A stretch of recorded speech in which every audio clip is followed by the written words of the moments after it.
Hey, Joel here from Field. Today, I'm going to show you how to book a job in the Field CRM. Let's get started.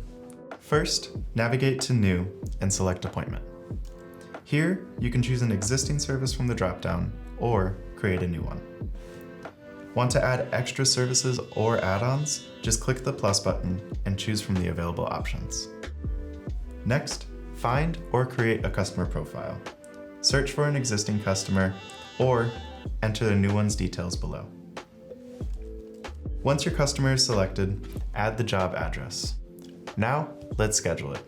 Field will automatically show you the first available time for the first available worker. You can pick one of those options or manually enter a time that works best for you. Once everything's ready, click Book Now. Field will automatically add the job to your calendar, notify your assigned team members, and send reminders directly to the customer.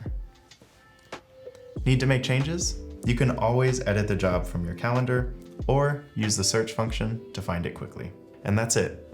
Now you can book a job in the Field CRM.